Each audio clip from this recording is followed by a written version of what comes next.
Hello and welcome back to another episode of the Auditor Campaign. I'm Nenevin, your host. With me is just Soinnarios today. Say hello, please. Hello, I am Soinnarios. There we go. This is episode 10, session 9. I hope I got that right. And we are doing a solo session. So we're into downtime, and both characters are going through some pretty big religious rites, some more positive than others, some more subtractive. So we thought we would separate these out and just do focus episodes. That might be a little shorter, but we'll get going here pretty quick.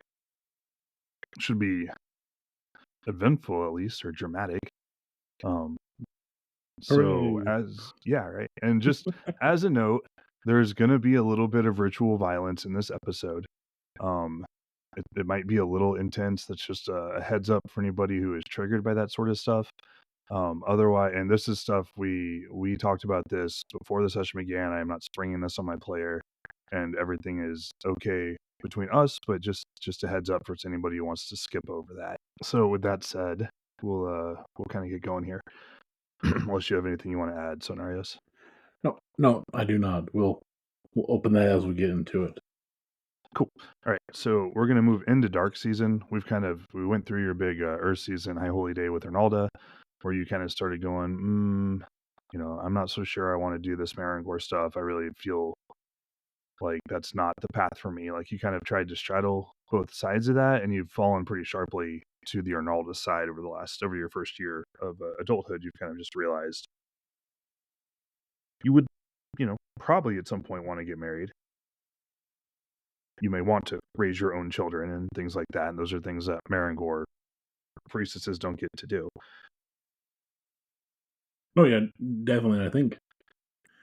I know my cousin Kathia is all about love, even though she will never. If the unicorn goes right, won't indulge in it. But I do think maybe not so much that I need to find the right husband, but I think the actually bearing and raising children aspect of Ronaldo, even though I'm running around with the axe and plate mail, seems to be a part of what is driving Soinnarios and some of this religious guidance, I think. Right. So Soinnarios is like, I could give or take a husband, but I do want kids someday. Yeah. Yep. That makes Pretty sense. much.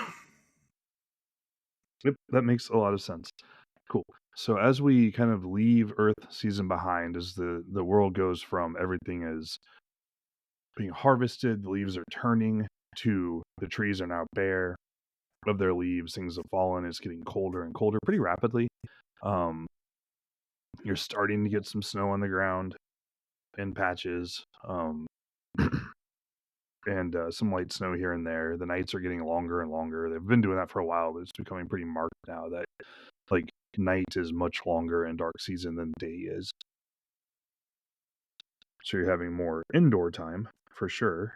The animals that you have are spending more time close to the steads. They're spending more time inside the corral. As dark season goes on, they will be spending more time inside your steads. If it gets really cold, but for the most part, you try not to do that because they smell. Yeah. So you're also spending more time with your clients. I say clients. This is the Roman history in me speaking. They're not really clients in that sense, but they're the same sort of idea. They're your lesser status people in your clan that you provide resources and opportunity for, and they provide services in return. They're not strictly employees, but the relationship is not equal either. Would it be fair to say like the Carl and Connor thing is almost a proto? We've been playing Crusader Kings 2 a little bit here lately. So kind of a proto vassal relationship, or no, not okay. strictly, because you're not a landholder. I get where you're going with that. Like they definitely owe you in ways. That's why I kind of keep referring back to the Roman part of it, because it's like you're choosing them to work land that's assigned to you by the clan. And this is different in history. People totally just own land. The princeps of like a Gallic tribe just owned a lot of land, and they derived resources from that to create like vertical relationships with the lesser clan members who would either do part-time labor or rent their lands. Like, Orlanthi society has a lot of protections baked in for its weaker members, that didn't necessarily exist historically, which is nice. Okay. It's a kinder, gentler world in many ways. Except for the wyverns and giant wars and all that good Yes, stuff. yes. The existence of magic and monsters does change that a little bit, but people are usually, for the most part, less mean to each other. In any event, you're definitely doing more of those things. Dark season is kind of a time for staying indoors and reflecting. You have a lot of alone time or small group time. You're not traveling as much because it's cold out. As dark season progresses, the snow will start to build up and it'll become difficult to travel. And you have a lot of that sort of time to kind of look within and think about your life. And it can be a depressing time as well sometimes. So for you, your high holy day for Maran Gor is in Clay Day of Death Week. Okay. In the Orlanthi calendar, Death Week is like the third week of the season. Clay Day is the third day of the week. So you have about 2.5 weeks from the start of dark season to the high holy day. On Freeze Day, which is the first day of the week, it's like the dark day of the cycle for the week. Your aunt, Yagana, comes to you. Oh, Yeah, you know her. She's about 48 years old. She's one of your mother's older sisters. yeah. She is a dancer of Maran Gor, or a devotee. You would say like a god talker. I mean, you know her. You grew up around her. Like, I would presume there was something that you admired about her. Oh, yeah, like her freedom and the independence. I think as you're going into adulthood and you see your parent who's working hard, you have the 5 younger siblings, 6 younger siblings, and then an older one who's like she doesn't harass. That independent older aunt who's just running around with an axe, bashing in things and not settling down is kind of appealing, I think. Mm-hmm. And also you get stories of dinosaurs and earthquakes, and there's a certain appeal to that. Right. Okay. No, that makes sense. So you definitely have, like I said, you probably have a good opinion of her, since she would have been one of the influences on you that probably made you consider, like you just said, going to Maran Gor. And she would presumably have had a good opinion of you. At least had, yeah. Had. So she shows up and like knocks on your door, um, announces herself. She's kind of she's in her late 40s. She's definitely mostly gray in hair. She's got long hair. She's pretty well tanned. She's got scars. She kind of has a harsh demeanor overall. She's pretty lean. She is, in the old parlance, you would describe her as a battle axe of a woman, and that's fairly fair for her. And she's very fierce. She leads a warband. She is kind of the unofficial Maran Gor like leader for your clan, and one of the more important ones in the tribe as well. So Maran Gor has a smaller cult, than closer to the Earthshaker Temple, but it's not uncommon. It's like any of the other specialist cults. So she comes to you on that day. It's cold out. She's wearing a cloak. She announces herself. You open the door for her, and she just kind of like walks in. She doesn't really wait for you to clear the door. I think we have things to talk about. I get her some of the stew that's always cooking there.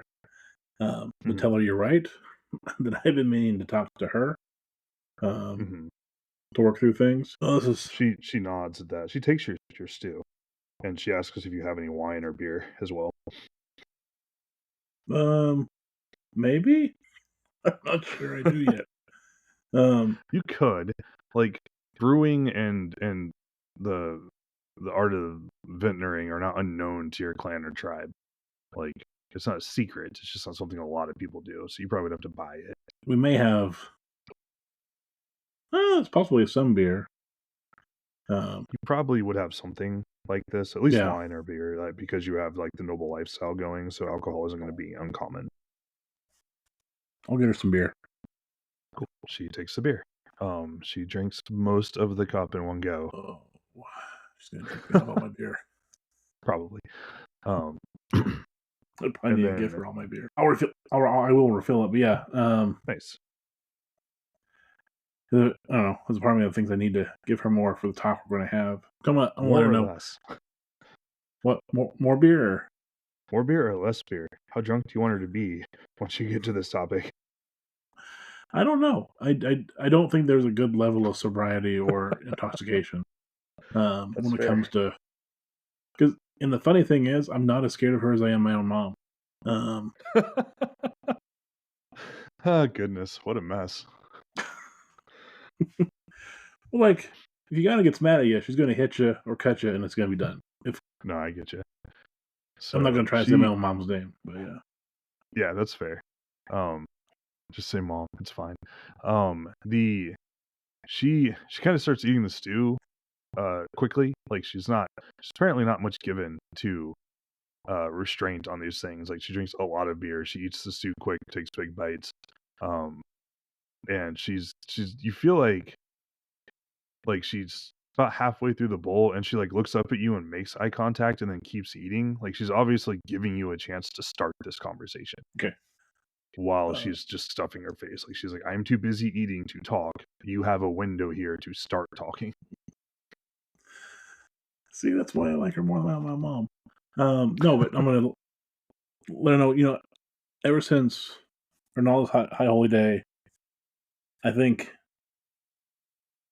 I'm not going to say it was a mistake. 'Cause I learned many good things, but I think the gods and goddesses are pulling or pushing me more towards Arnalda and the grains maybe than Maran Gor. But I don't want to disavow Arnalda's sister. Mm-hmm. And maintaining a life for the clan, as well as I still want to support my sisters in Maran Gor. I just don't know if that's me. And I keep a good range back outside of reach. Yeah, she finishes the bowl and she kind of she wipes her mouth off with the back of her hand and she sort of leans back in her chair and she says, "Yeah, I thought that would be the case. I asked the goddess to point me towards like on the approach to her holy day. I asked her if there were any of her followers who were faltering, and signs pointed to you, so I thought I would drop by. So no surprise there. Whole family. What? No, I've kept to her, but I trust her guidance on bringing you here. I don't like the Right? word No, she's not faltering. accusing you of being an apostate. Yeah, Just that you are like there are obviously she's before the high holy days. She's like, are there any followers who need intervention? And the goddess is like, yes, this one. Like, so she showed up to talk to you. Okay. And she tells you, I'm not too surprised. You've been pursuing courtship, and most we're not averse to a roll in the hay, but none of us are looking to get married. and So I'm not terribly surprised. I'm gonna let her know, and the husband isn't so much the thing as eventually bringing in and raising children within the clan. She does get a look on her face. She's interesting. She has a harshness to her, but she's not like cruel for the most part, right? And she does have kind of a weariness to her when she nods and says that is it's a big thing to give up. For some women, for others not so much. But if it's something that you would miss, that you would end up regretting, then it would be better if you walked with Maran Gor's other sister. So mythologically, Maran Gor and Arnalda are twins. Okay. If that matters, they're not older or younger than each other. They're the same. you know some of this because you've been in the cult for a while. Like, Yeah. Maran Gor wasn't always a bloody goddess. She's always been destructive. She's always been a goddess of earthquakes and stuff. Like, but she wasn't always Maran Gor. She was just Maran. Like, she took up the dark titles and stuff and gave up things for them during the darkness. Like, so becoming a Maran Gor initiate, like becoming a Maran Gor follower, being like Maran Gor involves those sacrifices. And if you're unwilling to make them, sacrifices can't actually be compelled. They have to be given freely. No, and that's completely fair, and I think that's one of those things that Soinnarios just can't give up. Right. That makes sense. She nods at that, and she's pretty... Oh, I'm in the wrong panel, no wonder. Okay, I was like, where's my timer? She nods, and she... again, she's like drinking the beer that she has to kind of give herself time to think.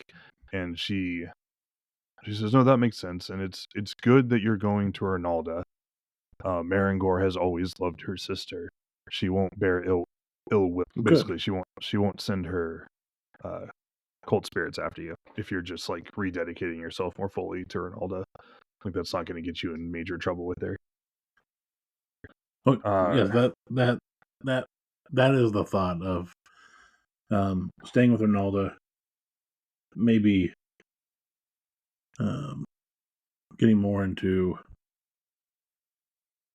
some of the grains, especially barley, was more appealing than wheat. As I point to the empty tankard of beer. Right. She says, we do love beer. Most do, some more than others, but most of us like to drink, for sure. Even more so the avenging daughter. So, but Gor loves beer, so popular enough. She tells you can leave. That's always an option, right? You always have the choice of leaving. Maran Gor doesn't demand you to stay. There are rituals of renunciation that you might want to go through. It would ease any ill feelings among your sisters if you were go through these rituals on our High Holy Day, like just to start off the High Holy Day. I have a smirk of like, I don't know if I want to, but I know I need to. Right. She warns you that she's like, they will be painful. The goddess's mysteries are not gentle, but they will also represent a clean break. Everyone will understand that you chose a different path. You didn't just fail. Yeah, that's definitely the way to go. Okay. Which is good. Then just prepare yourself. She says, I'll be back. What did I say? It was freeze day. So she's like, I'll be back on the night of water day. So tomorrow night, basically, to escort you. Okay. And then we'll go through the beginning of Clay Day, and as we move deeper into our mysteries, we will leave you behind. All right. She's pretty blunt about that. You can tell she's not like excited that you're leaving. She's not mad at you. But she is kind of sad, I guess, to still be walking this path in her family alone. That's fair. That's how it goes. All right. I tried. So I tried. No, you're good. She stays around a little bit to talk to you a bit about kind of what to expect. She's kind of cagey about it, but you know Maran Gor. You've been here for a while now. You've never gone to a High Holy Day. You really haven't attended many of her seasonal holy days, except in a secondary capacity. But like Maran Gor and Gor are not the same, right? Like Gor is a berserker. She's a killer.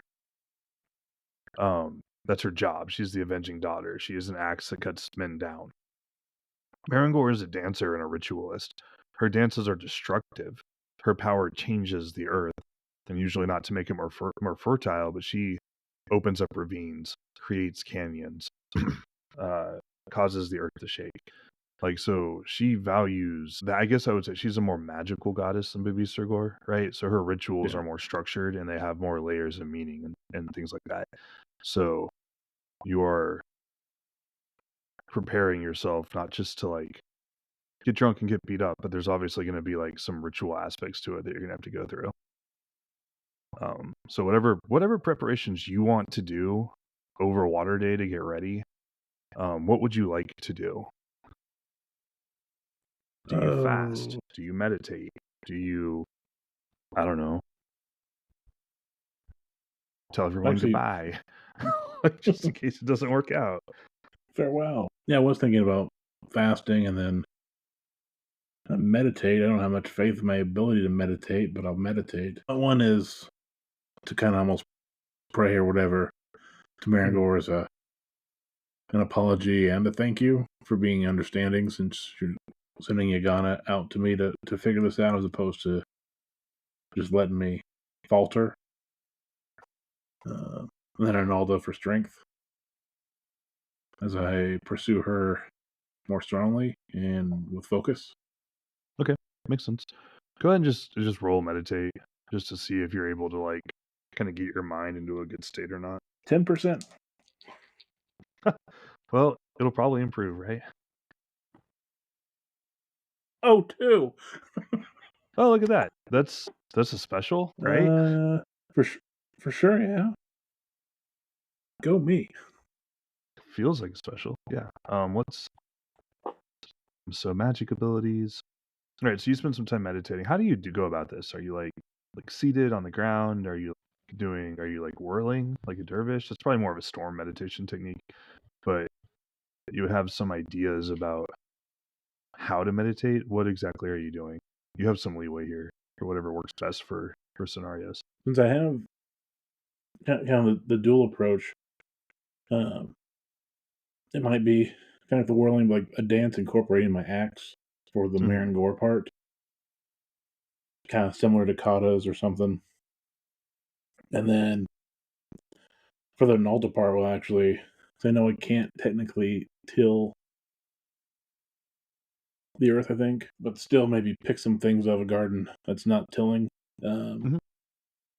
Kind of taking dead weeds out as a part of their Arnaldo aspect, just to kind of show the two competing parts. Because I still, at the end of it, I still see myself as if there's kind of an aspect of doing all of the fertility as kind of a protective mother is kind of what it is.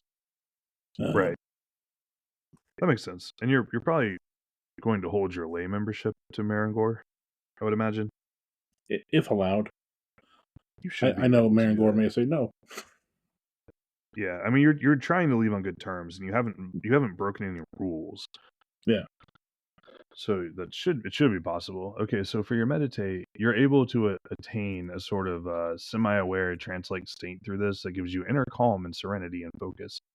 So that's good. Like you're definitely in a headspace to go into what is um a pretty ritualized sort of thing that is, I don't know. It's not exactly a hero quest, right? Because it doesn't really reenact a myth, but it's definitely designed to like bring you pretty close to the goddess in order to like properly leave. So it is sort of a liminal event. Anyways, that night, so once it gets dark, you've kind of like done what you can as far as getting yourself ready.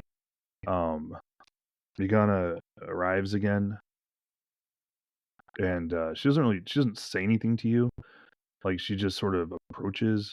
Her pace is very measured, um, and like extends a hand to you and beckons, and then you both just like she turns, and you're just supposed to follow her.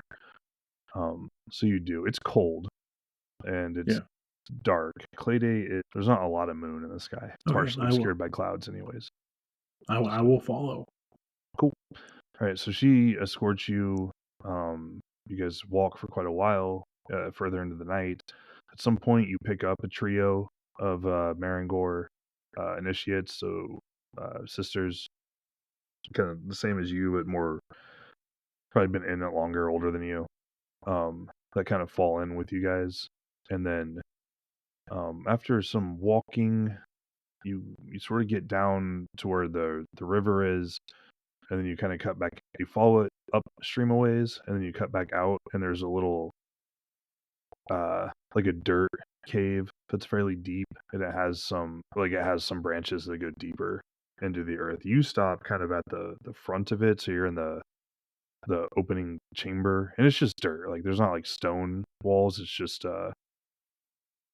6 or maybe 7 feet tall at its highest points. It's kind of broad. It gets narrower. It slopes down towards the edges. Um, and there's a couple passages in the back that would descend into actual stone at some point. Um, no one has like said anything to you yet. Like Okay. everyone's just kind of around you. All the you're just like wearing your clothes, right? Like you have um or like a dress on and like like a probably a cloak because it's cold out.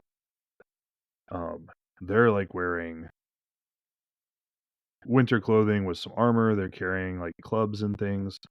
Um, all of them also have these like huge like fennel, uh, like giant fennel stalks. So these plants can get like 6 or 7 feet tall. Um, they're kind of a greeny tan color. They have segmented bodies, like they're jointed. Um, sort of like a bamboo has like joints as it grows. Like not that they're flexible there. It's just where like they shot another layer up. Okay. So these you recognize, because they're frequently used in caning criminals. No. Don't worry, you'll be fine. Basically, probably. Sure. Um, yeah. So you descend into the cave. They go with you. Yagana stops, and there are things here. There's some wood stacked up and some kindling and tinder, and she starts a small fire. And still, no one's saying again. There's no one. There were a couple of initiates already here, so there's about maybe half a dozen people here. Like initiates plus yourself plus Shigana. Um, and so she starts a fire, and then she beckons you over to it, and has you kneel in front of it, and then she throws like this, like she opens up a pouch and she tosses all these herbs into the fire. Once she does that, like immediately the fire stinks. The smoke gets like sort of noxious and heavy. Hmm. Make a Constitution roll for me. Times 5, right? Yeah, Oh, 1? you rolled an 01. Yes.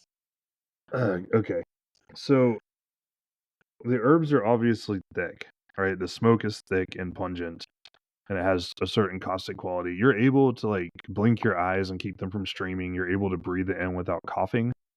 Like you're not choking on it. You keep your back straight basically as you kneel in front of the fire, and you're able to just breathe in this smoke. It still has all of its like barrier thinning aspects, so you're still feeling like the god time and the presence of the gods and goddesses get closer. You're feeling the physical world float away a bit, but you're not like adversely affected by this. It's honestly not uncommon for initiates to have a bad time with this, but you're still essentially you were getting ritually stoned, but you're not Yeah. having a bad time of it, basically.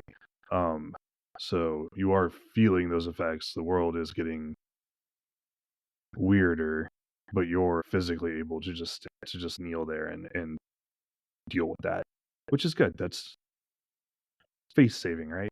I Like, well, I attribute either to my Arnaldo or even our elf friend Alzriame ties that we've built.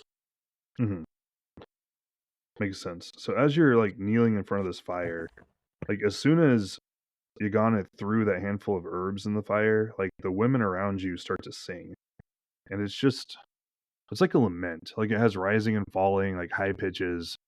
It sounds terribly sad. It's in the earth tongue, and it is basically like mourning you because you're leaving. So, how does that make you feel? Sad. Sad. I don't like. I feel like I'm abandoning them without abandoning them. I Hmm. don't feel like I've failed because I've done everything well that would have been on track to be a good Maran Gor. It's just I just kind of point out I favor one twin over the other. Right. Yeah. No, that makes sense. Uh, So they mourn you. As the mourning goes on, this lasts for quite a while. You're having a hard time keeping track of time, right? Like, but especially as the herbs start to kind of take hold. But like it goes on for quite a while, and as it continues, like it fills the cavern that you're in, this cave, and you can like the song is about like our sister is leaving us, and you're some of it feels like it's them about you, and some of it feels like it's Maran Gor about Ernalda. Like you feel like there's that stretch of like when Ernalda went beneath the earth, this is what Maran Gor was feeling, which is interesting. Like as fierce as she is, you do kind of get the impression that she missed her sister. She was sorrowful when she had to go, and you're kind of getting some of that in these aspects. So No, something to think about, I guess. no, I definitely feel that. Yeah. I thought it'd be appropriate, like, to have even a few slight tears form up. Okay. Well, luckily for you, I guess maybe as you're as you're starting to get a little like there's tears in your eyes, you can feel like this, and you're like, yeah, this is like a real parting. Like I'm really leaving something. At that point, like as you're sort of like now I'm getting upset gets at its height, Yagana approaches you and she like grabs you by like just above your elbow on your left arm and picks you up. Like she lifts you to your feet. And she turns you. And as she does, this is a dance like move. Like Marangor is the dancer. That's one of her epithets. She is a dancing goddess. And so she wheels you into this like step. Um, and as she does so, two of the initiates approach you and they just grab your shoulders. Or they grab the cloth on your shoulders and they just pull. And they tear the cloth to either side and drop it so that your back and stuff is exposed. Hopefully you weren't wearing your best dress. Uh, no, I figured I shouldn't. Yeah, that's wise. So once they've done that, like those two step away, Higana continues to wheel you and kind of like spin you, and then she just lets you go. And as she does so, two more dancers step up and they start to strike you with these fennel rods. It's rhythmic. Like Higana hits you too. Um so like every second beat or so you get caned again. That super sucks. Yeah, no, there's a part of me that really wants to raise my arms, like, to protect my head. Or there's Right. even, like, the warrior part of me that wants to, like, grab it, but I hold myself back. Makes I sense. Go hope. ahead, go ahead and make another con check for me as we're doing this. Like I want to keep exploring your mental state, but I want to know what your physical state is doing. It's times 5 again. 99? 99? Okay. So as stoic as you are at the emotional parts of this, once they really start to like beat you in earnest, it gets difficult for you. At some point, you're not going to be standing so much as just kind of like kneeling, or honestly, a 99 is not quite a fumble, so you're not like writhing around on the ground, but you're definitely down on your hands and knees at some point, just kind of getting beaten. Um, so you're physically the pain, like it's very painful. These aren't they're not going to kill you. This can't kill you, but it's definitely really painful. Like you're getting striped. There's probably a little bit of blood. Um, it's not pleasant at all. So at some point you break with that. So, but what's like you were just saying, like what's going on with you is like you're feeling more of this pain. It's physically painful, not emotionally painful. Like you're obviously at some point you fall, right? Um, so how are you doing? Like at first you were like, I want to fight back, and now you're just like, I think that broke the desire to fight back, mhm, because getting beaten by your sisters, to sever you, it's kinda highlighting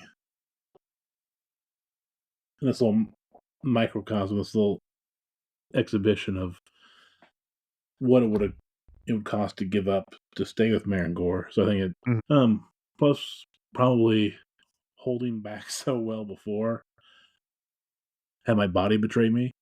Um, right, it's kind of yeah, it's kind of how I'm taking it. It's like, yeah, stoic. I wasn't crying. And now it's like,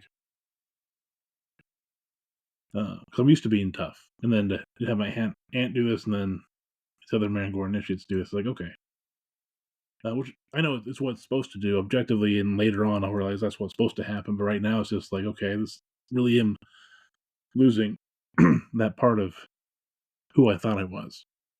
right. No, totally understandable. So this again, this sequence goes on for a while, probably longer than you would really want it to. Um, at some point. Again, it's hard to track. Like, you are definitely religiously on the herbs. You are, kind of like the pain's going to cause you to tune out some of the time counting and stuff. It just hurts for a while. You keep getting hit for a while. Eventually, it stops.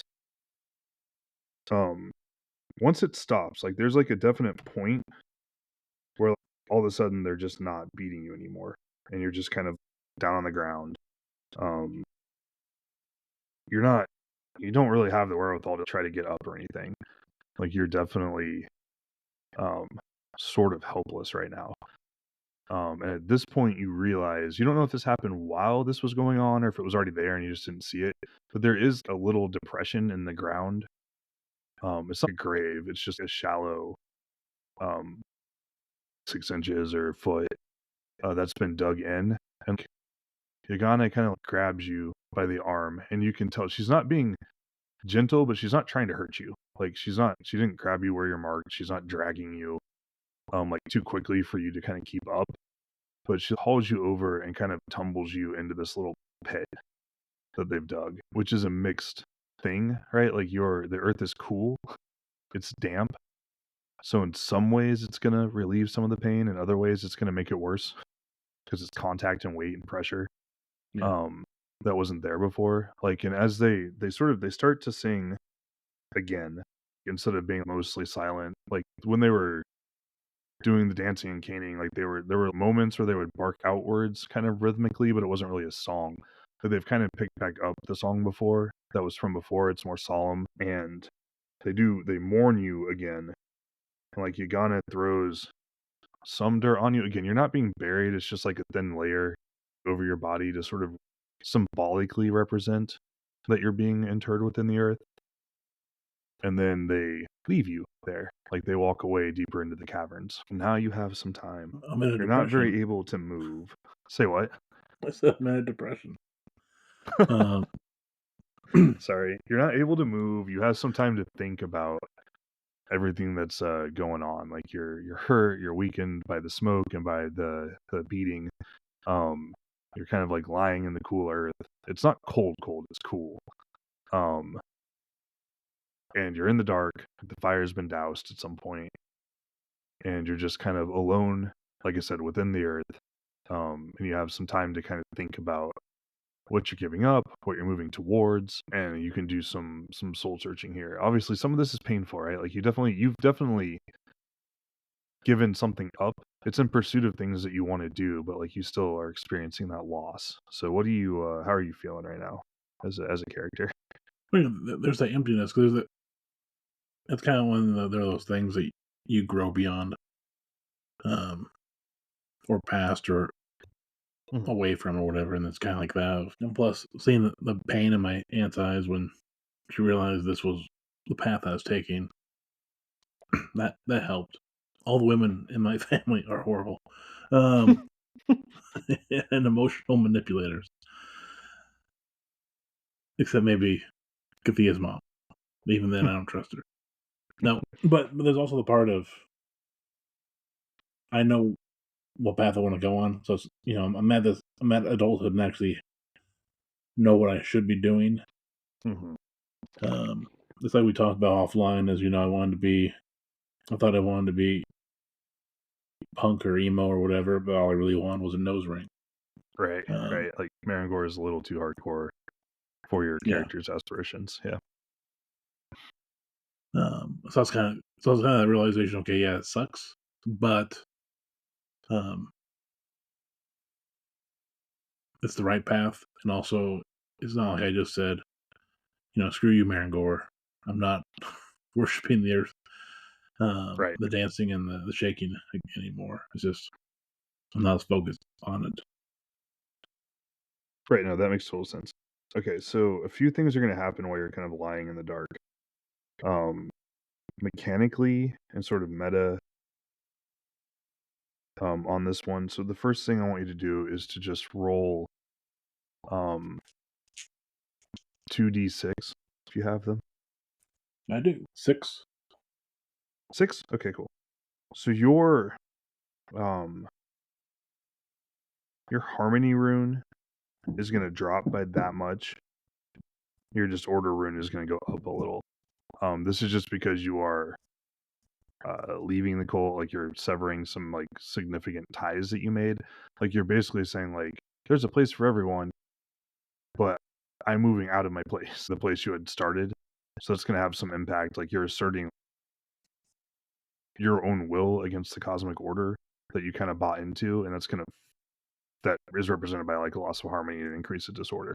It's funny because leaving Maran Gor, who is a disorder goddess, is actually pushing your disorder higher, which is kind of unusual. But plus, you're getting more insight into her, so you might have a better sense of how things work sometimes. That's driving you. But you're going to lose a little harmony here. And part of that, too, is just because you're severing social ties. You're leaving a position that you took up. So you're just taking kind of a hit there, which, you can kind of feel that going. Like you're definitely feeling that, like, kind of push against the weight of rules and expectations, even within the cult. The second thing that's going to happen here, I want you to take your worship Maran Gor skill. Okay. And just put it in parentheses. You can't use it anymore unless something really unusual were going to happen to your character, like a very strange hero quest or maybe illumination, right?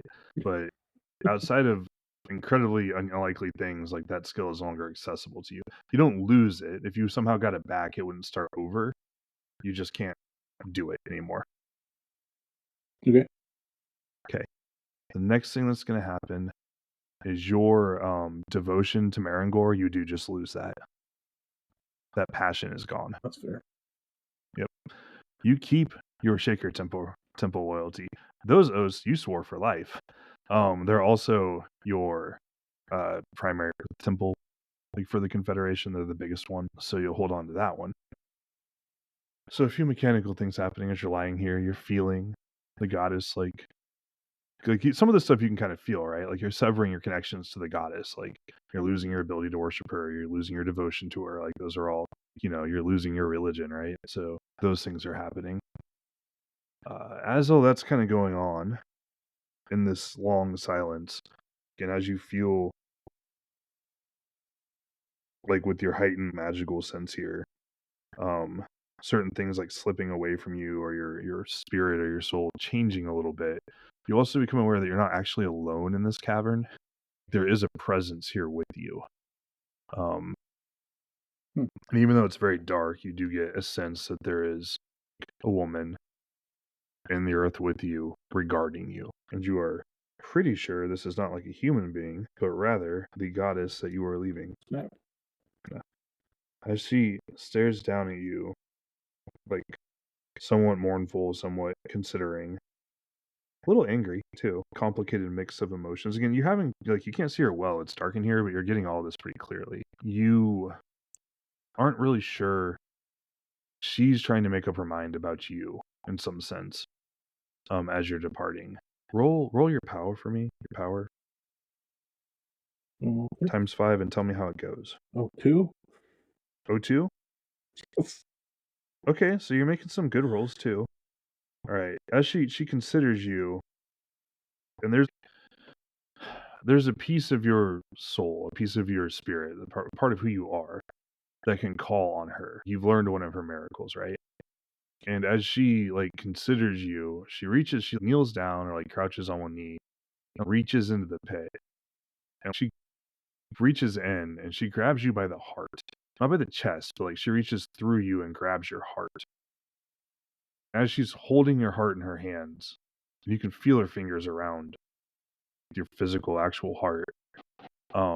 She leans down closer to you so she can just whisper in your ear. And she says, "Go, but go with my blessing." And then she lets go of your heart and she just fades. She's suddenly part of the darkness or part of the earth, and she's gone. So consider that, I suppose. I'm trying to get my own heart starting again. Right? You can still feel the after effects of that. Her fingers were cold. There are stripes on your heart now.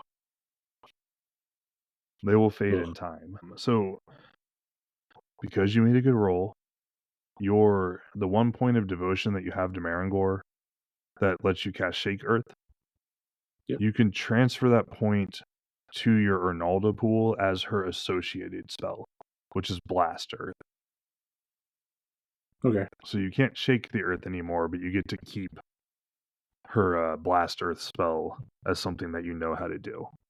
Like, when you felt her cold fingers on your heart, you knew how to kill something. She left you with that. All right. So that's pretty cool, I guess.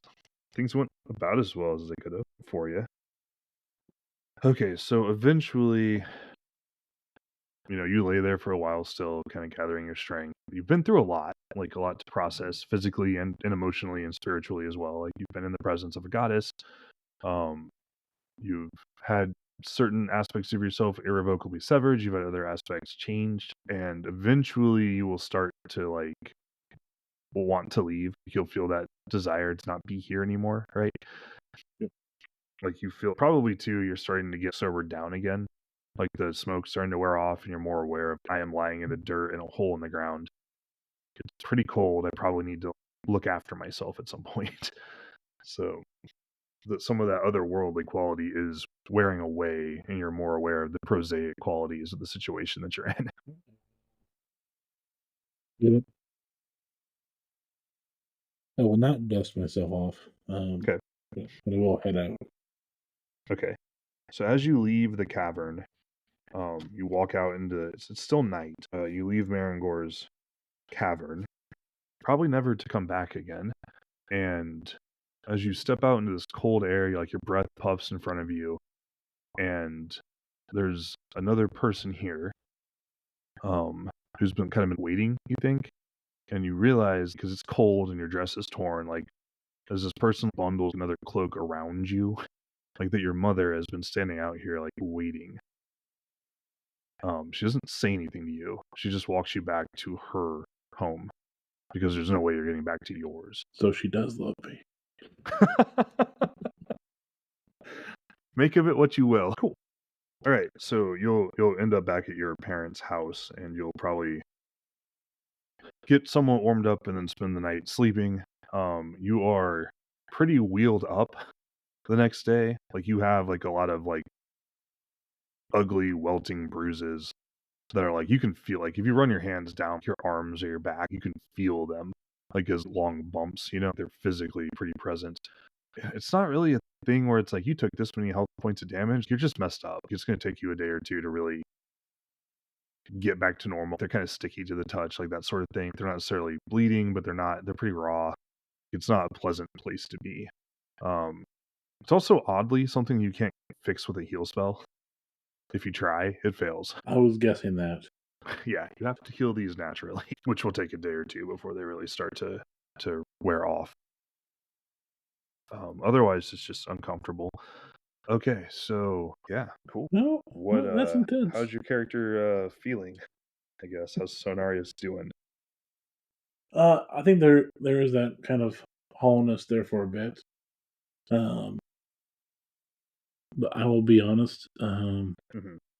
Her own mom waiting there for her probably was not expected, since she never really told her mom about this. I don't think. I don't think he did. Because there has been that struggle between them, or at least scenarios against her. She's been against Soinnarios a time or two. let's be fair. Especially when you have that shift in yourself of, hey, you're going against the cosmos, and your mom who believes in the loom of fate, basically over everything else, to still be there for you is okay. Still not ready just to sit in the house and spin yarn all day and pop out kids, even though I do want to have kids.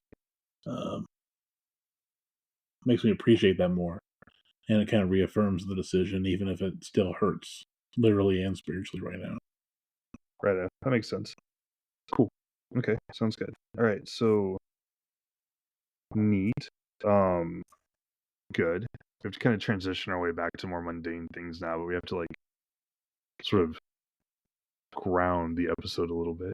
So no, that's cool. I like that. I wondered how you would take your mother being there, if you would find that intrusive or not. I was curious. Um, No, I actually almost had A tier myself just because it touched just right for me. So dang man. All right, cool. Well, I'm glad that was cool then. Good. Cool. So let's kind of transition more. So the next day you kind of are like blazing about, right? You're hurt physically. You're kind of recovering from a major ritual. Like it wasn't, like I said, it wasn't a hero quest, but it was a ritual. Like there's real magic at play. The gods were close. Big changes happened to your character. So one thing I do want you to do is make a POW gain check for me. Like you've basically, you had a goddess's hand around your heart. Like you went through some stuff. You made a choice in the face of the deities and in the face of the god time. Like those are big deals that reaffirm you as a person. So go to make just a POW gain check to see if that like actually strengthens your soul or if it's something that costs you essentially, so you don't really like get much out of it. We'll see. 17. Okay. So the way POW gain checks work, right, is we've done this before. We should know how this works. Yeah, just didn't have it open. I'm just bad at things. I'm a bad GM. Like I can't remember exactly what we do. So I need a so rolling 17 is good because I need a roll. rolling a 17 is definitely good. I know that it's good. It's just a so the way POW gains work, right, is that you take your maximum, which is 21, minus your current, Just 12. just 12. So you need to roll 45 a or less. successful roll, of 50 or less. Like since you are successful, you can make the choice of either rolling 1d3 minus 1 to increase your POW or just taking a 1 to Let's increase go your take a POW. 1. I think that makes the most sense. I wouldn't since your goal involves chasing a lot of like you need to make a lot of sacrifices for spells, you need to make and get a high power, like it makes sense to kind of put off the gambling until you know you have to gamble. Yep. As far as trying to hit certain targets. So that's cool. All right. So you'll increase your POW by 1. This Great. was, reaffirming to you as a person. Like you've like I said, you went through some big stuff. And you've come out the other side of it pursuing your goals, and that's made you stronger like as an individual. Like you just gained like personal strength. That's exciting. Yeah. So that's pretty much the end of the adventure, but we still have a bunch of bookkeeping stuff to do, like seasonal play type stuff that needs to be managed. So the first thing, it's weird to think about like a religious ritual where you like leave your religion was our adventure of the evening, but it was. So that's cool. Let's see. So the first thing we'll do is kind of handle your dark season downtime roles, like your skill training roles. So you'll want to pick 4 roles from your cult or profession. They can't be meditate or Ernaldo lore. You're gonna get an Ernaldo lore roll anyways, since you Okay. occupied an Ernaldo shaped role in this stuff. You learn some things about Ernaldo and her relationship with her sister, so I'm going to give you like a skill check for that cult lore. So you get to pick 4, and then you also get to check meditate and cult lore Ernaldo. You can also check cult lore Maran Gor, since you still know stuff. Like Okay. I will take skill checks. yeah, your ability to increase Maran Gor cult lore is going to be sharply limited after this check, but you still have it. You still know what you know. So just let me know what roles you're going to try. Manage household, farm, orate, and worship Ronaldo. Okay, cool. Yeah, makes sense. I knew managed household was going to happen. Like there was no question. Right. They just take the 3 in that farm. I'll take the 3 in that. Orate does not increase. Yeah, that makes sense. And take 3 in Ronaldo, working for Ronaldo. Let's have my handy dandy checklist. Nice. And then, I need to check my check skills. Right? Yes. Yeah. Which should not be many, right? What are your check skills? Meditate went up, thankfully. Okay, meditate and your lores. Meditate should go up. Like you're so bad at it, it should be really easy to succeed. I rolled an 09. Okay. Oh wow, you almost didn't. Yeah. I actually got a 6 in Cult Lore Maran Gor Nice. You learned some to stuff. increase. So that'll stay there forever. MG. And then earn it all day. Does not increase, which is fair. That's kind of funny. Cool. Not too shabby. But the important one was Mage Household. Yes. Yeah, that is your most important skill, funnily enough. Okay, so the next big question for Dark Season. There will be a High Holy Day for Arnalda in Dark Season. Right, there's one every season. You will be attending that. You've already gotten a Palgain roll, so you cannot get another one in this time period. Those are once per season things. You can go to this, and that's probably a good idea. You can also... Okay, so usually you have to pay money to get Divine Miracles, right? Like, because as initiates, you have to do some sort of service or do something impressive or make a donation in order to learn new miracles. So, and that's generally been true. Like, you guys have done some cool stuff, so you've picked up a spell. I'm going to say that, like, stepping back from Maran Gor, rededicating yourself to Arnalda, like, that's a significant enough shift that if you wanted to, you could sacrifice and pick up another spell here. And just for the record, you're not going to want to, like, begin your association with the Grain Goddess in Dark Season. No. Just bad omens. Like, no, I figured it'd just be Arnalda. Plus, I thought there were some things that we need to do to get lined up before we kind of... Yeah. So, but yeah, just for the record, yeah, don't do that. But definitely, you can sacrifice here for some magic. And since you're trying to gain a lot of power, it makes sense to do this as frequently as you can to keep your power score low. Well, yeah, plus I need 5 rune points in Arnalda. Yep. You currently have 3 now. Associated magic is part of the pool for your cult. So, like, you know a Maran Gor spell, but you know it via your Arnalda, essentially. So, like, it counts towards that total. Yeah, that Blast Earth. Yep. Yeah, because I took, I think, Bless Animals last time. Yes, you have Bless Crops and Bless Animal, and you have Blast Earth as an associate spell. So if you're going to take a spell, now would be a good time. Yeah. Especially because you have your little green cube with you, which isn't really doing a lot for you, but it exists. And it is sacred to Arnalda. So you have some options as far as spells go. I mean, you could pick up most of your cult spells are available. Yeah, since I don't really have a set suitor right now, I'm not ready for Blessed Champion. Blessed Champion, yeah. That's a great spell. It's so cool. Like, just, everything lasts for like a day per point I put in this. Like, every defensive magic I cast on you after this just keeps going. Like, it's pretty cool. You don't have to take just blessings though. You could take like Command Swine. I will get there. You know, Command Snake is an option. Earth Power is an option. Heal Body, pretty good. Even to summon you could pick up Earth Elemental. You could pick up an Earth Elemental summon. Useful. Regrow Limb.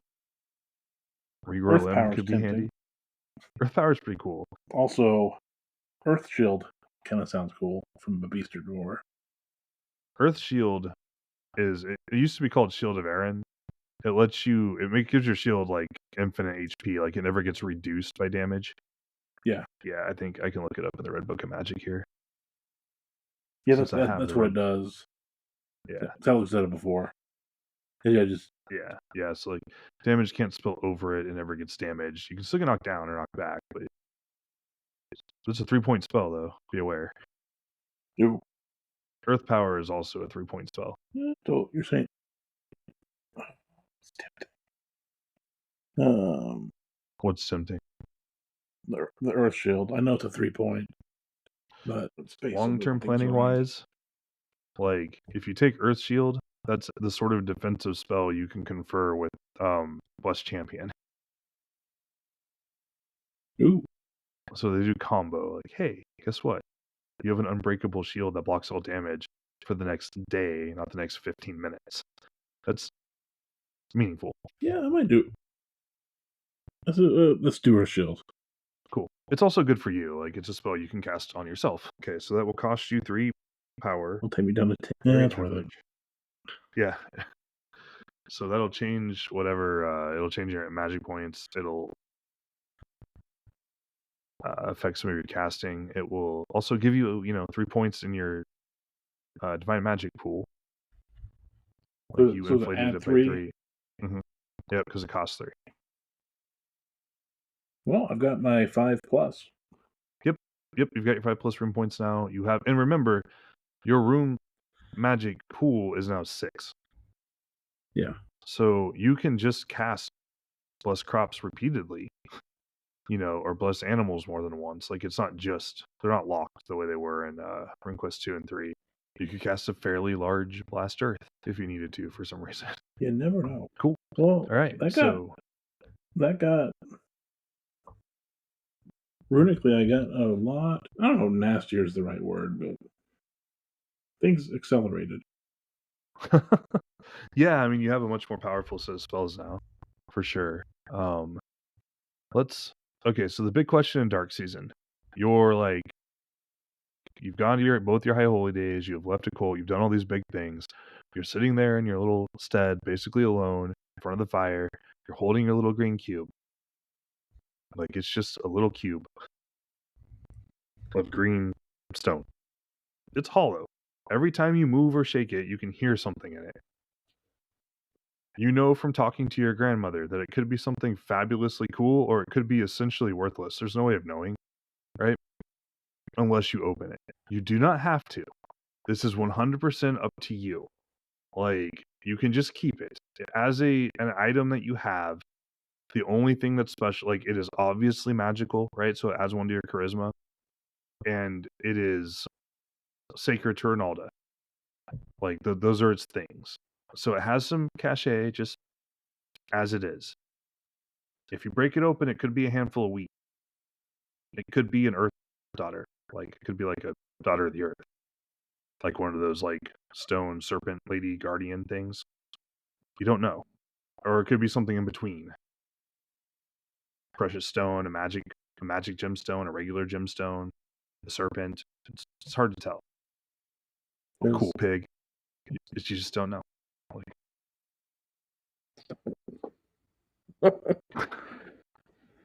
And this will be a lot easier to say. I'm just going to keep it because it gives me immunity from knockback, and it's Ronaldo, and it's cool.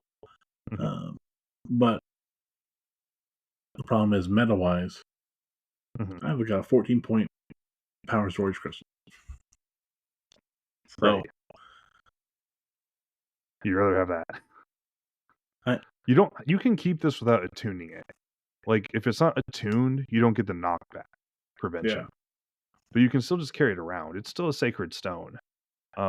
That's obviously magical, even if you aren't personally attuned to it. Just to be clear. Like, you can get most of its benefits and still use your crystal. Yeah, but then I won't run the gamble of either disappointing myself or getting another cool thing. It is up to you.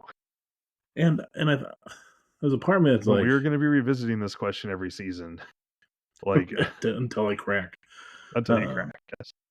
Well, I think it's even for Soinnarios, it's even more tempting because okay, I dedicate myself to Ronaldo. It's almost like that existential question of, so what are you going to do for me, God? Right. Yeah, there's a quid pro quo. Like, there's worship is an exchange, right? Like, you are supposed to get something back in return for your worship. And I'm not saying I haven't got a lot, in case she's listening, because she has provided well for me. Yes. But dang it, I'm going to open the thing. No takebacks. Okay. No takebacks. So here's no takebacks. Okay, here's what we do. All right. You are sitting there in the dark.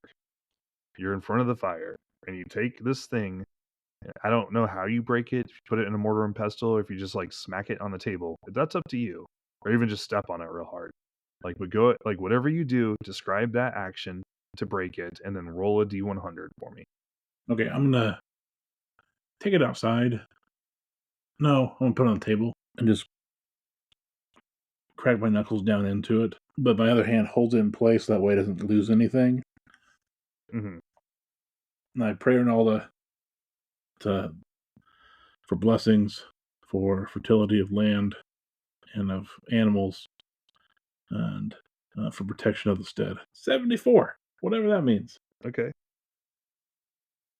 So you missed the best and worst options. Okay. So that's not so bad. Go and roll them for me again. 88? 88. Okay. 88, yeah. 88. Okay. So roll 1d4. 1. 1. Okay. Makes sense. Okay. Now roll. We're having fun with her dice now. 18. 18. Okay. Cool. It feels very convoluted. It is. I built some more complicated tables for the results so that we would have more than just the standard range it gives. Because it's hard to pick. It gives you a lot of information, but the roll itself is not enough to actually make all the determinations you need. Okay, so the last thing you're gonna do is roll 5d10. How many seeds do I get? You didn't say I was wrong. 25. 25. Okay. So after all this sturm and drang, right? Like you crack it and you're holding it in your other hand, and as you the little shards of the stone heart, like what's in here is another smaller cube, right? Just a cube of amber. Like it's pure and unblemished. As you stare into it, you can see the littlest, like a baby serpent skull, right just positioned in the middle of this amber, trapped forever. Like it is mundane. It is not magical, but it's neat, right? Yeah. It's worth some money, but not a ton of money. It's worth 25 silver, lunars. I want you to know that you had good odds at getting something cool. But you got something kind of cool. That's fine. I came out relatively metaphysically unscathed. So yes, so just to break it down a little now that it's over, all right? Now that you have tried, the most likely option was some sort of gemstone, and there's a 50-50 if it was magical or not. Yeah. So the other options were on a really a 1, right? You get a snake daughter, so one of the serpent daughters. That's the big serpent-tailed woman made of earth that would follow you for a year. On 100, you get a handful of grain, and then there's a couple of low probability options for a magic serpent or a magic pig. That's fine, since those are both sacred to Ronaldo. Yeah, you got a cool tchotchke. Essentially, you got what you already had, but it doesn't add charisma, and it's not sacred. So the same thing. It was strictly a downgrade, yes. But it could have been an upgrade. I guess I'll lose my cool. charisma point. So that happens. Yes, you lose a charisma point. It's no longer sacred to Ronaldo, so you can't use it at the center of little rituals and things. Fine. It is, to be fair, the sort of thing you could tithe to the temple next time you have to pay the money to cover, and they would be nice, because it's cube. Neat. All right, so bit of wisdom, bit of folly, all together. That's fine. Cool. So that's how we pass dark season. We're going to do. It's a little out of order, so it might benefit you mildly, but we're gonna go ahead and handle as we roll out of dark season. Okay, so the longest nights are past. You've sat through quite a bit of snow. There's still snow on the ground. It is still cold out, but as you move into storm season, storm is this period of turbulent weather. Sometimes it's warmer, sometimes it's still pretty cold. You get a lot of cloud cover. You get a lot of mix of snow and rain. You get thunderstorms sometimes pop up. The weather can be unpredictable. It's usually very windy in this season. Things aren't beginning to green up again, but they're not as frigid and frozen as it was. The streams will start to thaw in this season. Not much, but the ice will begin to get treacherous. Okay. not something you can walk across anymore. The surface will occasionally break. Like you're starting to just move into that, like the ugly part of spring is basically what storm season is like. So as you get into storm season, like you're getting closer to both the tribal fair, which will happen on the Stag Shield lands. It's also going to be Orstar's wedding in storm season, um, which will happen during the fair, and you'll be able to attend. So before we do all that, because it's something that I want the whole group here for, right?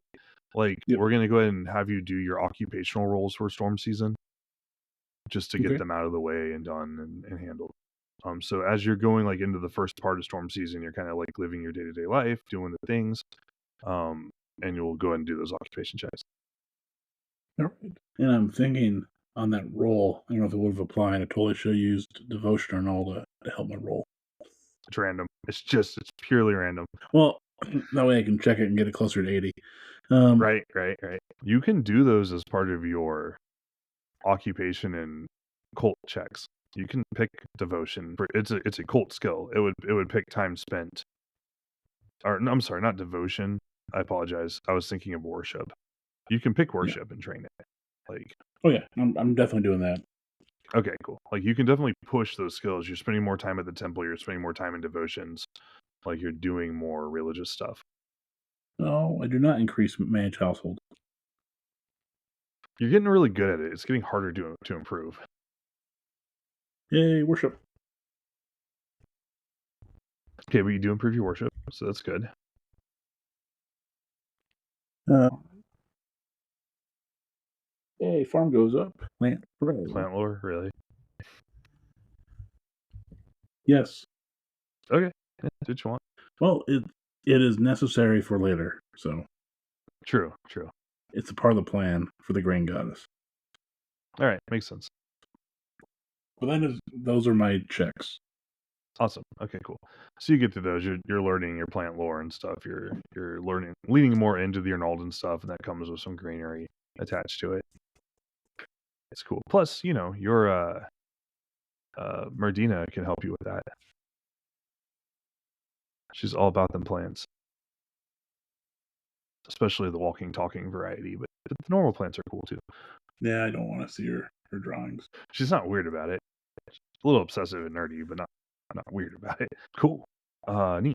So that's pretty much it. Is there anything else you want to add or do during this time? You have some time. If you had a project you wanted to work on or something you were trying to accomplish as far as um like downtime type activities, if you were going to try to like make something, uh especially like with weaving or something, you could like make clothing if you want to start thinking about some of that. If there's anything you wanted to do, basically. There are two things. One, Mhm. I want to be spinning yarn, Right. and then give my excess to my mother, Okay. Makes sense. so she knows that When I've you been say making plenty. excess, I need to I know there's know. We need to have a firm understanding between us. When you say excess, how much of your household's clothing are you trying to make yourself? Because if the answer um is all of it, then you're definitely not going to have any excess. no, I figured the stuff I would make would just be for not just me, maybe Kalora and Ananya, Inara, and their Mhm. kids. Okay. So you would try to help them out a little bit. Yeah, And I and would then assume that you are buying a fair amount of your clothing. Just because, not to cast shade, but you're probably not good enough to make noble clothing on your own, like noble quality clothing on your own. or I could be doing it to help the cotters since two of them Right. suck. Um, Right. You're helping take care of your clients. Yeah. and the other thing is, I Makes want to be sense. around so I can make it so my Carls don't hate me as much because they don't Right. like me, and I know it. To be I mean, you're not wrong, but to be fair, not all of that resentment is personal. it's not like they just find you unpleasant or unlikable. It's that, like, your family is rich and influential. You are very young. You are given a lot, very young, like more than some of them have ever been given. So there's a sense, like, of that resentment. Some of that will fade as you get older. It will fade if you get married. It will fade as you're generous with them, right? Like, so there are things you can do to manage that. And certainly spending time with them, getting to know them, showing them that you're a hard worker, that you are taking your responsibilities seriously, that you're good at your job, will help with that. Yeah. And, Okay, and that's cool. why I want to make full use of darkness going into storm, of actually being around before I Mhm. start wandering off to go kill things, loot them, and bring stuff back. Right, before Um, you go gallivanting again. Yeah, makes sense. Come on. So yeah, you have to go adventuring. That's your prerogative as one of the youths. But yeah, cool. Okay, so you can do some of that. You can the ones that are more competent, you're probably having ease. Well, that's not necessarily true. Um, you make a little progress, let's say. Like, at least one of them likes you a little more. I'm not trying to sound bad about it. I'm like, I'm not as worried about the cotters liking me. No, I get you. I get you. It's yeah, you have to make these decisions, like who's worth investing in, who isn't, right? Like, those are real questions you have to ask. Your resources are not unlimited. The clan's resources are not unlimited. Because I'm hoping to be able to earn a couple more hides this next year or two.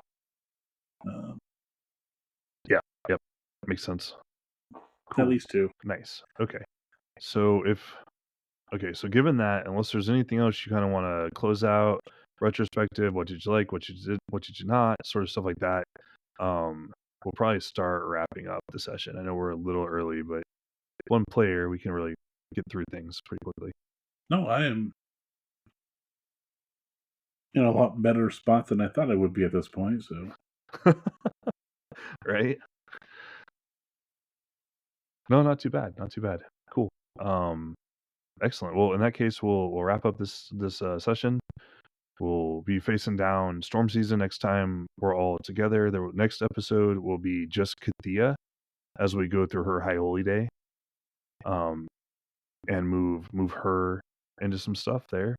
So it'll be similar to this episode, but less violent and ugly, more sorrowful. Like hers will be more, I think, triumphant and optimistic in outlook as she just goes more fully into the cult she's already a part of. So that'll be fun. It'll be an interesting contrast too. But in any event, yeah, this has been fun. I really enjoyed it. I'm glad you stuck with it, and hopefully for everyone listening, it wasn't too much. I don't think it was too graphic, but it is. You never know with people sometimes what's upsetting or not. So cool. All right. Well, in that case, this will be the end of the session. I guess we will catch everybody next time, and we'll see you there.